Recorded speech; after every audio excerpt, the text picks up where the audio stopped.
Longest God in your corner, faith gon' remain stronger. Cause we was born to win, had angels that prayed for us. Been in the lab cooking, now look what I made for you. Born to win gon' be a classic, baby, just wait on it. Hey bosses, welcome back to my channel. Thank you guys for joining me once again. Today we are jumping right into this. I am making butternut squash pie. To do this, I will be using 2 butternut squashes.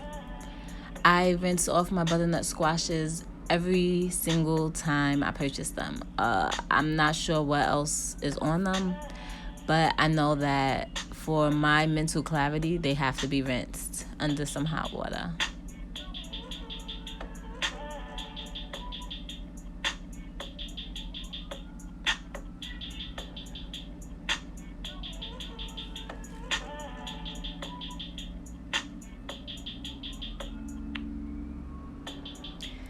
I do want to make a disclaimer. I did not cut these the right way, so I want you guys, if you're going to follow this recipe, to please be careful, watch your fingers.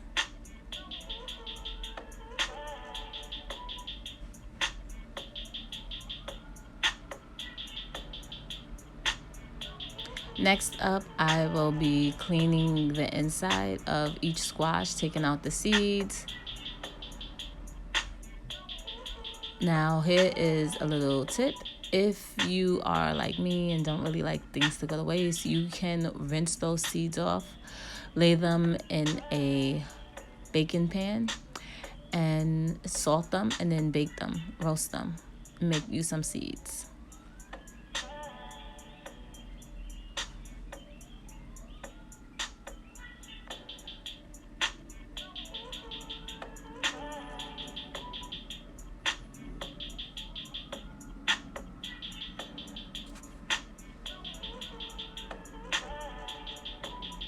Next, I'm going to place them inside of the baking pan that I'll be using today. And I'm going to drizzle some grapeseed oil over the 3 of them. I do this so that they cook very evenly.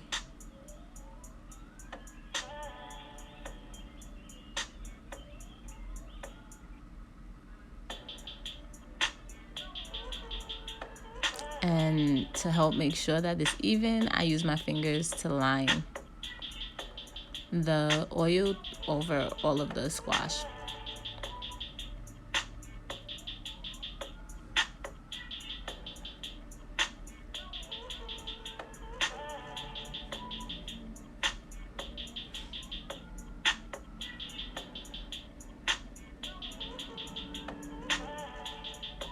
And I'm going to sprinkle some salt over the top of them. I'm a person who likes that sweet and salty taste, so I've already preheated my oven for 425 degrees, and I'm going to put the squashes in there for an hour. Next, to start on the crust, I'll be using rye flour,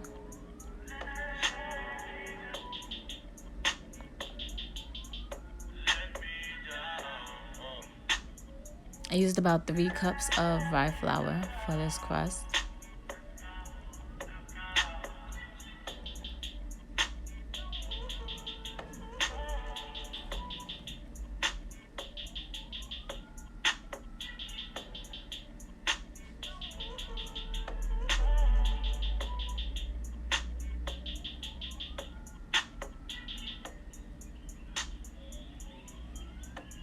To cut the rye flour, I'm going to use a little bit of garbanzo bean flour, only because the rye flour can be very, very heavy.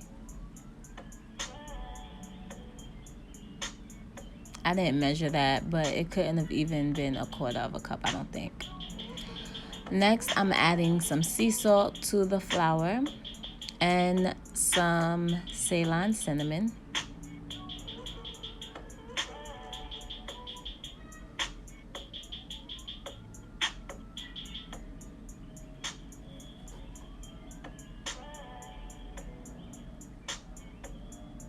Now I'm adding grapeseed oil. The reason being is it kind of loosens up the flour.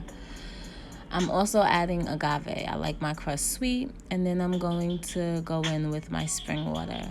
So one of the tricks to making dough is not to add too much water. And believe me when I say it matters. You can't like add too much water and then try to add flour to compensate. It's not going to be the same.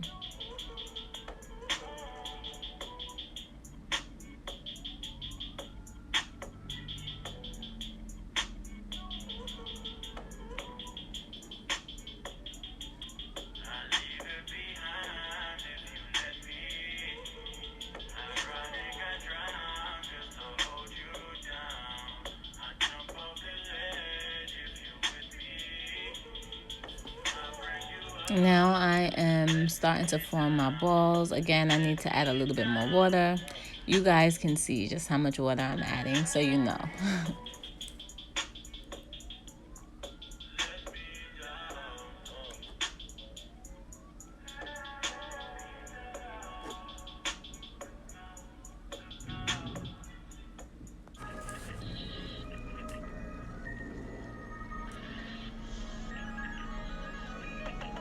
Alright, so I'm going to store the crust in the fridge while I get started on my inside of the pie. So after the squashes had been in for an hour, as you guys can see, I didn't waste any time digging into them, and I had a really hard time because they were so high. However, the two bigger parts of my butternut squash had to go back into the oven because they were not ready yet. They were not as tender as I wanted them to be. So I want you guys to keep that in mind, that, you know, depending on the size of your squash will depend on how long it needs to bake.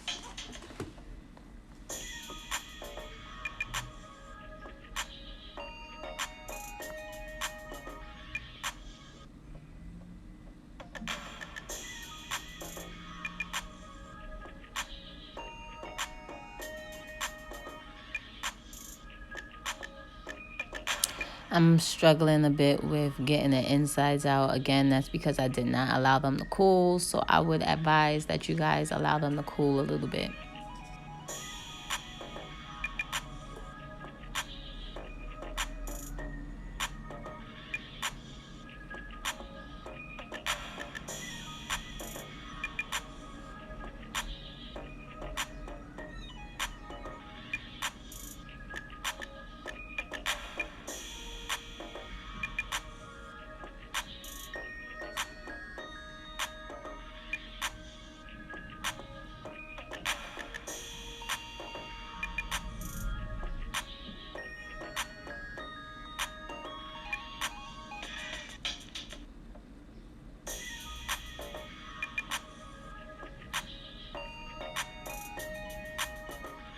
This is my homemade walnut milk. I make this by putting a handful of walnuts inside of the blender, along with some spring water, agave, and a pinch of sea salt.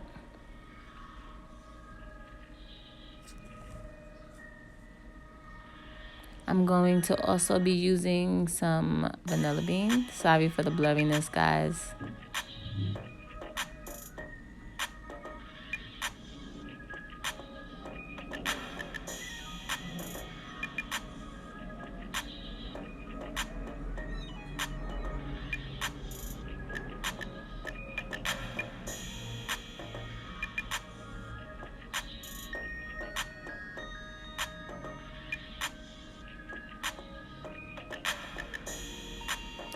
I'm gonna also add a bit of Ceylon cinnamon.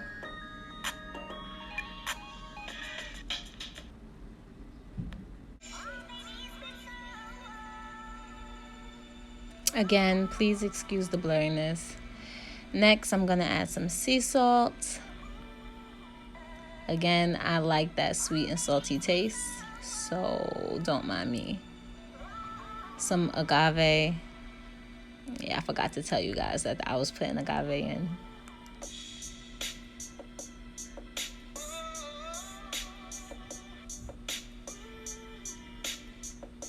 And my walnut milk. To start, I'm using a potato masher to try to break up those clumps of butternut squash. and to get it to a smoother consistency than what it is. That's my way of checking to see what it tastes like before putting it in a blender.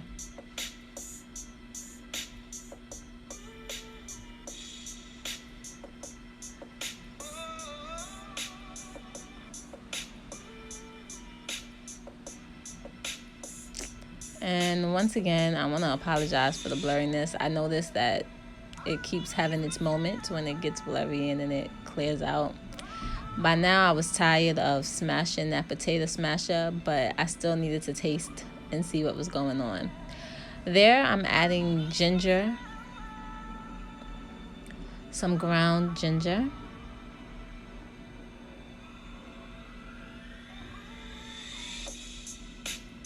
and this is the part that I love, when you actually get to blend it and get that smooth consistency after you have gotten the perfect flavor.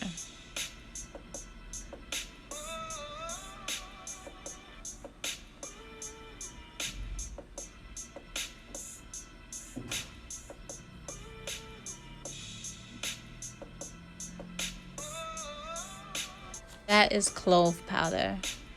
I felt like the clove powder would bring out the flavor a little bit better.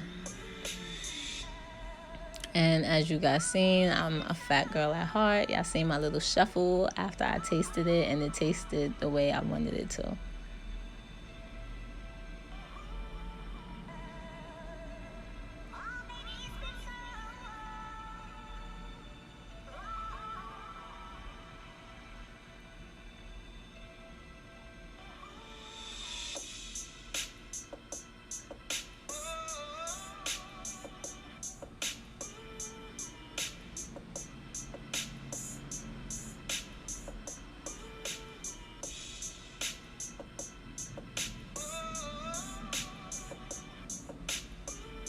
So in case y'all don't realize, this is not the pie crust I made. That pie crust was an epic fail. It fell apart completely in my hands when I tried to roll it out to get it flat to go into the pie crust. So my mother had some frozen pie shells inside of the freezer that are vegan that I just opted to use instead of wasting this good pie.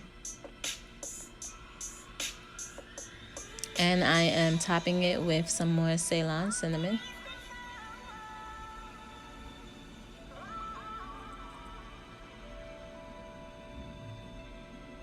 And this is it prior to going in the oven. And this is it after. Alright, bosses, thank you for joining me for making this butternut squash pie today.